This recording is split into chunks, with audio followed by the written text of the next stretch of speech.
Perfect. So I'm after sharing. I had a marvelous conversation. I hope we can maybe access. We were so busy we didn't write anything in the document. Maybe we can do it. We can do it later. In our group, we didn't either. But I think, speaking just for myself, I think a really rich short conversation. It also helps me think a little bit more about the next part, to bring issues more of power. You know, it's one thing to talk about transformation.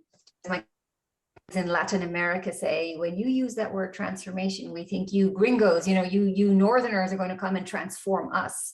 And so that's a way of understanding transformation. But I think of it as a developmental journey where we go from being dependent. It's a little bit like when we're kids, we're dependent on our parents, and often we carry that relationship with us. And then we have to become independent. Obviously, we have to learn to go in parallel. How do we do that in our institutions? Like with the big boss or student to teacher, you know, how do we really have the independent relationships? Because the goal, I think, as an action researcher is interdependence. You can't get to interdependence if you're living in a community of dependence. So this transformational journey, I feel, is about moving from dependence to interdependence by becoming more centered in our own values. And it's just the journey of adulthood. We can't expect that of a people. We can, although we don't always put enough emphasis on it, we can expect that of older people. But I think as educators, we have to encourage that. And so that's just some of my thinking about this journey. I thought I might, I had a couple of things on my mind, but I thought I might tell a little story. It's a story actually that was written with my colleagues in Mertler's book, Action Research in Education. He has a big blue book. So I have a big green and pink, but he has like a blue one. So you might know that because it's specifically about education. I think of action research as happening in all institutions. Education is one incredibly important one, but also in the medical world, in the social welfare world, in the business world. I come myself as an organization psychologist to the work. But in education, there's this, I mean, it's a very simple, true story, but it might open up a few things. So should I tell that story a little? I mean, it's like a very simple story. And we'll see how to transition the conversation where, well, let me tell the story, and then we'll see how do we get to these larger societal issues of transformation, just a little bit, because that's, I think, the tune I want to leave with us all humming at the end. You know, what does this work in our communities, in our classrooms, in our schools, in these smaller small as in, you know, in intimate places which I think is the only place, the relational spaces where things can happen. How these relational spaces then begin to connect to a larger societal transformation that I believe is the important at this time. So here's the little story. Kind of funny because the Irish are great storytellers, and you'll see I've lost my capacity to tell a good story. Anyway, so there's Jenny, the overly enthusiastic. Maybe I have a little slide. You can imagine Jenny with this slide. There's Jenny, the enthusiastic action researcher.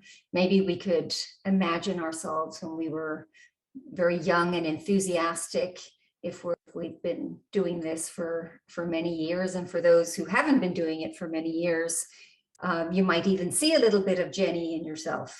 I have a lot of Jenny in myself, I'll tell you, a little bit overly enthusiastic. So Jenny is a trainee teacher, and she was gung-ho on issues of bullying.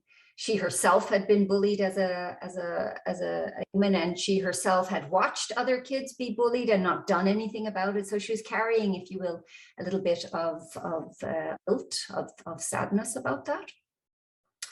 And so she thought she really wanted to do something about bullying in schools.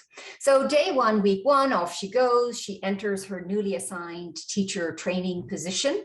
This is in the States. It might be different if you do it in your schools, but so off she goes, and she's pretty sure that the focus is going to be on bullying, and so she starts telling everybody, bullying, and it's terrible, and what can we do? And they're all like, yeah, bullying really is terrible, but and the conversations weren't really going anywhere.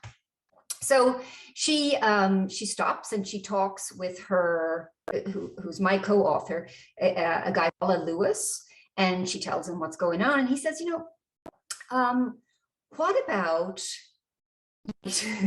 have conversations with these people? So conversations with these students, including the other teacher colleagues, and identify together what the issues are. It's a very simple reframe, so cognitive reframe, if you will, in a relational space. Talk with them, and then we'll go from there and find out what's important to them. And so in the story, a very short story, begins to hear, or for the first time, how incredibly important homework is, and the stress that everybody's about. It has to do with the standards being enforced in the United States. And there's lots of talk among the young students of homework prison, going to homework prison, which is like literally a place you have to go. If you're bad, you go to homework prison after school, and blah, blah, blah, blah, blah. So the question becomes in the next interaction with Paula Lewis, her supervisor, well, how might your deep commitment to ending bullying and their lived reality of being sick of homework prison, which is really not what is wanted probably by anybody, but as systems happen, they just fall into doing the wrong thing. How might bullying and homework connect? And in that little story, we go from Jenny being very me-centric. So in a way that may seem counterintuitive, she's kind of dependent still, because she's not really open to the relational space. What are people telling me? What am I hearing? She's very closed still on what am I focused on, carrying her inheritance, if you will, of guilt and blame, which we all have. How do we notice that in ourselves? And kind of open back into relationship of me and you. So Rolla's advice, of course, is very good at when you're old and wise as an action researcher. This is the typical advice. But inside that, I think what we're inviting to do is to open themselves beyond their own commitments and visions, to engage with, not to forget yourself, which I think has been one of the bad habits of being trained as women, to forget ourselves, but to bring ourselves and recognize the value that we are bringing, but opening to the other what is it that they are bringing, so that they knew can happen with me and you. And by all of us, I mean then the system, particular system of educational, I should really turn the whole educational system. It's a tough one to intervene in, this whole homework thing, and the basic point is, by opening the relational space, by reconceiving what we're up to, some new experiments can happen, out of which I think therein is transformation. Transformation always has this kind of prying outcome, but it intends into the self, and it extends. So it's a little bit more complex than pushing an agenda or simply receiving somebody else's agenda. So I want to stop there and just open us into dialogue a little bit. However this lands for you? Are you Jenny? Are you the supervisor? Are you all of it? We're coming to the end.